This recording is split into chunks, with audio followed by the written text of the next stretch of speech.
Assalamualaikum warahmatullahi wabarakatuh. Waalaikumsalam warahmatullahi wabarakatuh. Bismillah, alhamdulillah, salatu wassalamu ala rasulillah Sayyidina wa maulana wa mawala amma ba'du. Sehat Bu Adis? Tolong di-announce dulu dong. Siap. Hari ini ketemu sama siapa gitu. Hari ini lanjutan dari podcast yang kemarin, masih dalam grebek KPU Kabupaten Pati. Kalau kemarin kita ngobrol sama beliau, Komisioner Divisi TPP, Bapak Husnul Imanuddin. Ya, sepertinya begitu. Untuk kali ini kita akhirnya masih mendapatkan waktu dari Divisi Sosdiklik Parmas dan SDM. Meskipun janjiannya dari kapan? Meskipun ketemunya dari kapan, akhirnya dapat waktu juga sama Bu Adis. Oke.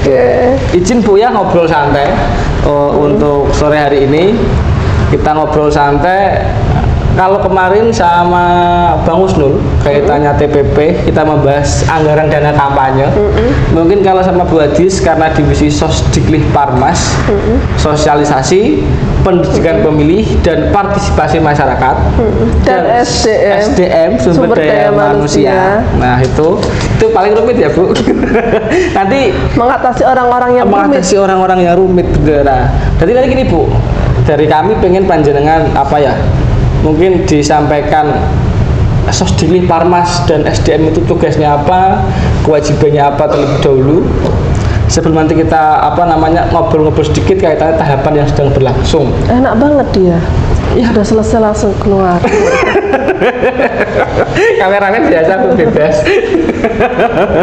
Oke, itu yang pertama, perkenalan dulu lah. Perkenalkan, ini mana kameranya, yang mana? Banyak bebas sekali nih. Oh, bebas tugas. Bebas tugas, mau menghadap kemana pun ada kamera aman. Udah profesional itu. Nama saya Nugrani Yulia Distiani, biasa disapa Adis. Saya komisioner di KPU Kabupaten Pati yang perempuan sendiri di Sosdiklik Parmas dan SDM. Itu kinerjanya saya sebagai divisi penunjang divisi tahapan, sebenarnya kan seperti itu. Tetapi justru kita yang terlalu banyak kesibukan.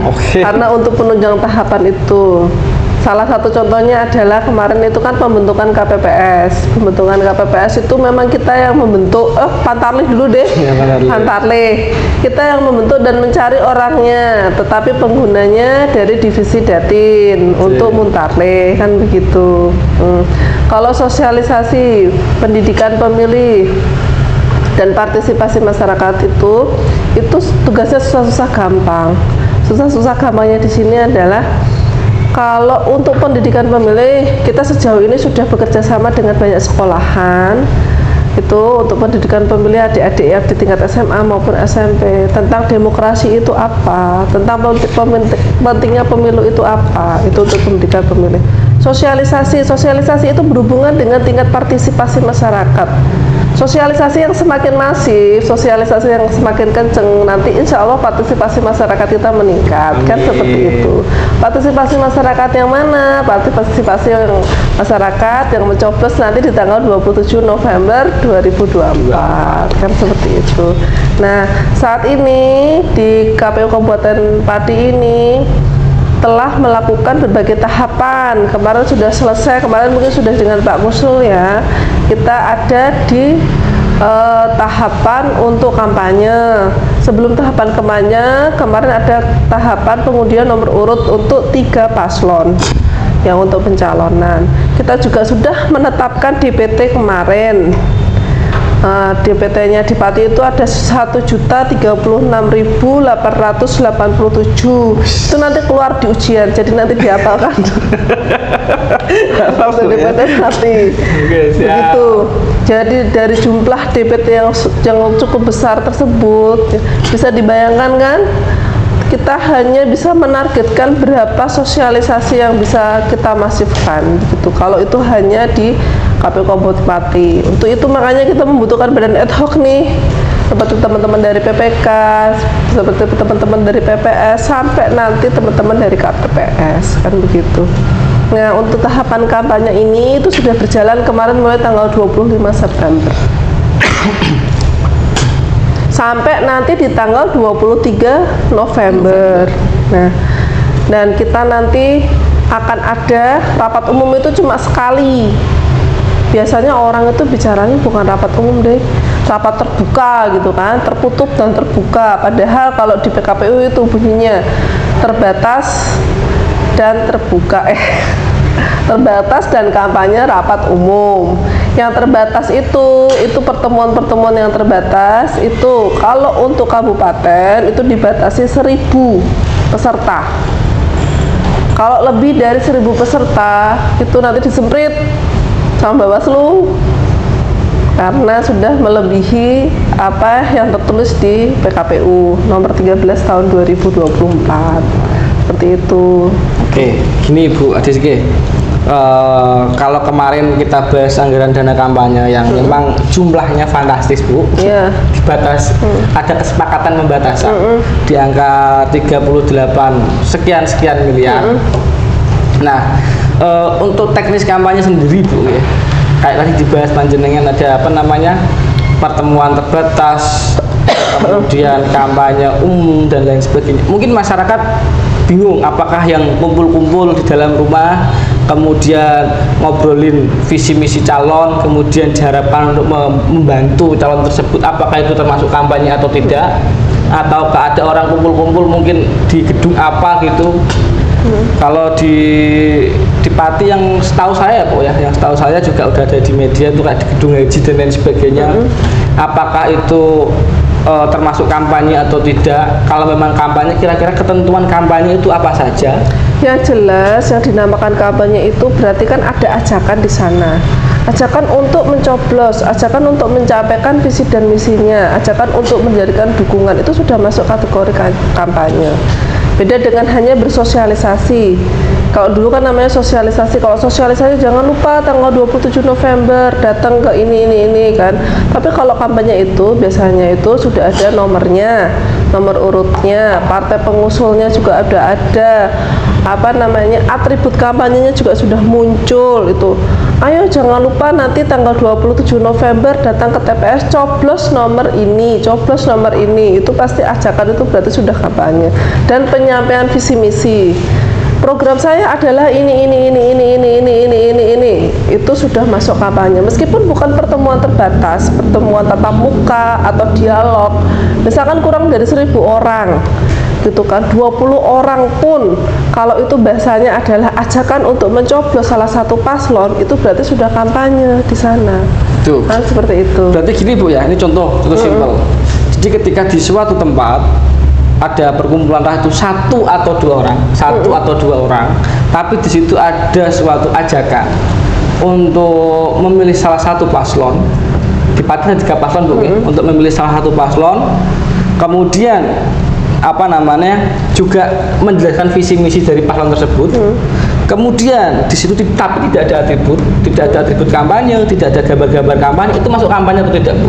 Masuk kampanye, karena itu kan bahasanya ajakan. Kampanye tadi saya sampaikan kan, salah satu caranya adalah dialog. Dialog itu bisa dengan satu orang pun, itu juga namanya dialog. Kayak gini kan juga dialog. Saya bisa ngajak, Mas Arif, ayo nanti kalau ini tetanggaku, ini saudaraku, nanti jangan lupa tanggal 27 coblos ya. Yang ini, Pak ini tuh bla bla bla bla bla bla dengan visi misinya. Pak ini tuh begini. Maksudnya dia mengunggulkan calonnya, itu sudah bagian dari kampanye. Itu kan ajakan.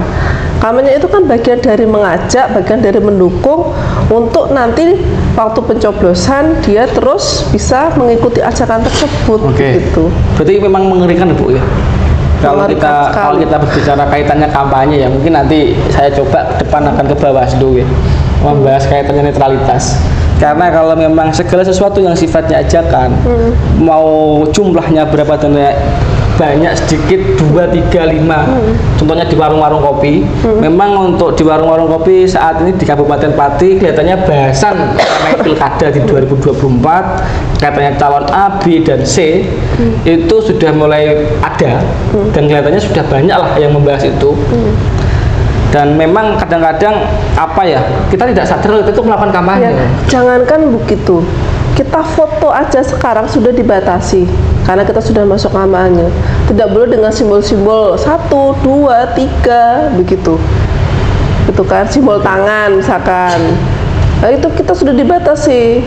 Kalau nanti kita menunjuk salah satu kode pasangan calon gitu, itu sudah bagian dari kampanye juga. Makanya itu kadang pun pakai baju aja sudah dianggap gitu ya. Padahal tuh ya nggak ada hubungannya apa-apa. Nah itu orang-orang yang sangat ekstrem aja kalau baju, kalau menurut saya soal warna itu. Sedangkan yang punya warna itu kan bukan cuma warna untuk parpol kan begitu, tapi kalau untuk simbol itu yang harus hati-hati. Simbol dari tangan misalkan kan ada yang sekarang kan sudah ada nomor urut 1, 2, 3. Nah seperti itu yang harus hati-hati itu di sana. Kalau untuk netralitas ASN, KPU dan Bawaslu berserta dengan Sekda, Kesbangpol itu sudah pernah melakukan sosialisasi untuk netralitas ASN di New Merdeka di bulan Agustus. Saya lupa tanggalnya, pokoknya di bulan Agustus itu kita sampaikan jika ASN tidak netral terhadap salah satu paslon itu ada pidananya di sana, sampai ke sana gitu kan. Nah ini memang yang isu di Pati ini yang memang agak kencang itu dari sekarang itu saya terus terang mendengar beberapa kali, tapi memang ini bukan ranahnya KPU, ranahnya di Bawaslu. Ya nanti monggo Mas Arief dan rekan ini bisa menanyakan langsung ke Pak Ketua VJ Umar Bawaslu. Habis ini kita duduk Bawaslu. Kalau di KPU kita gerbek, kalau di Bawaslu kita geruduk kan gitu. Waduh, kok cara acer ya? Ya bukan acer, istilahnya menginformasikan kepada masyarakat. Karena kita tahu kampanye itu kadang-kadang semacam semacam ada satiri tertutup di situ. Apakah kalau kita berbicara masalah netralitas, saya sendiri adalah salah satu orang yang menganggap netralitas seperti sebuah idealisme, tidak akan ketemu. Kalau adanya cuman perspektif dan lain sebagainya lah kayak gitu. Dan kita tidak bisa pungkiri kalau di masyarakat berbicara masalah kampanye, hampir semua masyarakat entah itu ASN dan lain sebagainya berbicara kayak itu. Nah, yang penting harapan saya masyarakat tahu kaitannya tadi dasar hukum dari kampanye di PKPU nomor 13 tahun 2024 yang Ibu tadi sampaikan. Kira-kira di situ ada berapa bentuk kampanye itu apa saja kalau di situ? Bentuk kampanye itu ya pertemuan terbatas, kampanye rapat umum, dialog, tatap muka, itu bagian dari kampanye. Tapi karena bahasanya di sana ada lain-lain, dan lain-lain itu paslon bisa melakukan bentuk seperti seminar atau jalan sehat, itu bagian dari kampanye. Tapi yang dulu itu kan tidak ada pembatasan.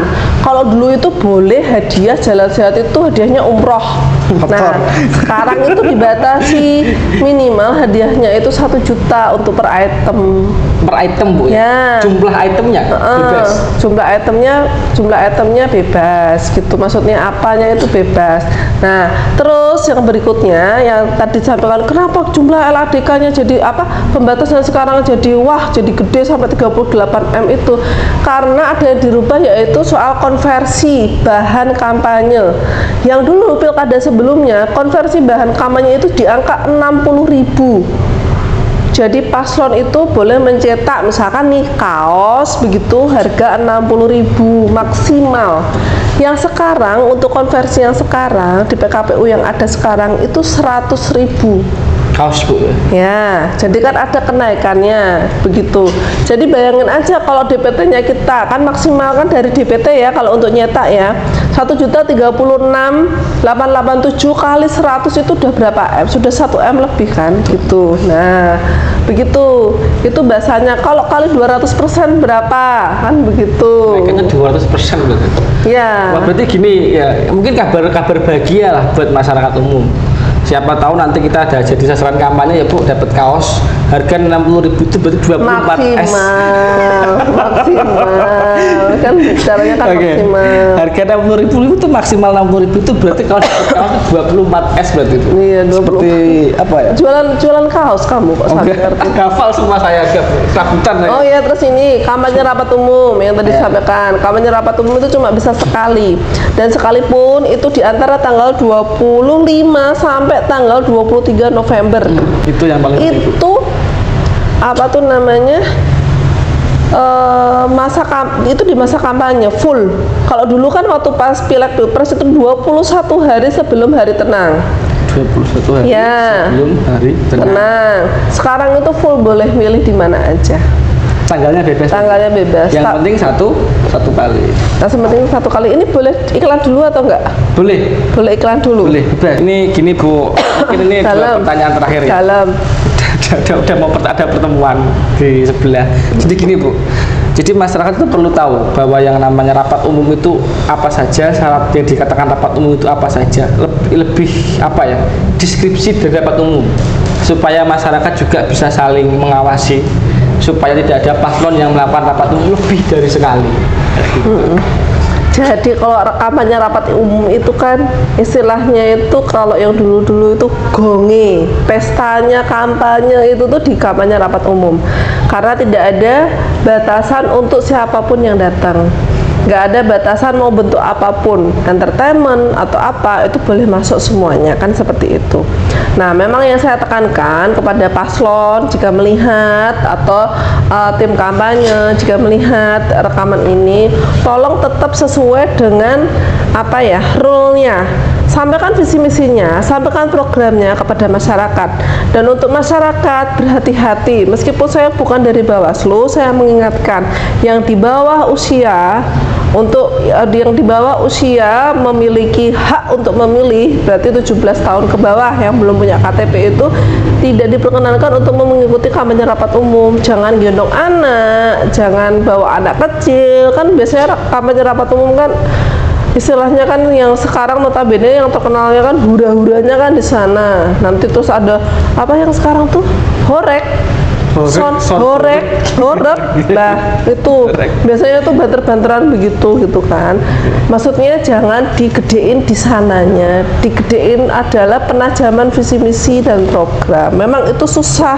Tapi saya sebagai sebagai panitia nih, kalau KPU itu kan sebagai panitianya itu meminta kalau bisa yang ini itu tetap tersampaikan gitu, penajaman visi misi program itu tetap tersampaikan. Terus untuk teman-teman dari kepolisian kemarin nitip jangan pakai knalpot brong. Nah, itu karena memang kemarin itu kalau misalkan nanti kampanye pun yang mengenakan itu tetap nanti ditangkap. Tertib berlalu lintas itu kuncinya, pakai helm segala macam itu kan, terus jaga keselamatan juga, karena kalau sudah seperti itu kan pengalaman kita kemarin atau Pilpres itu kan sampai naik truk itu sampai tumpu-tumpuan, sampai tinggi-tinggian gitu, terus bawa bendera yang wah gitu kan, nanti nyangkut di mana, di tiang listrik atau bagaimana. Itu kan kampanyenya cuma sekali, ingat ya, kampanye rapat umum itu cuma sekali itu, tapi efeknya nanti kan sampai kemana-mana dan bisa seumur hidup, itu kan eman gitu. Maksud saya cuma itu. Oke, siap. Terus? Satu pertanyaan terakhir, kaitannya anggota dewan dan kampanye.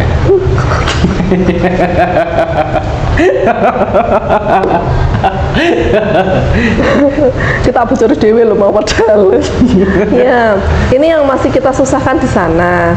Memang beberapa kali teman-teman Bawaslu sudah menghubungi kita. Tim kampanye itu rata-rata adalah teman-teman dari anggota dewan.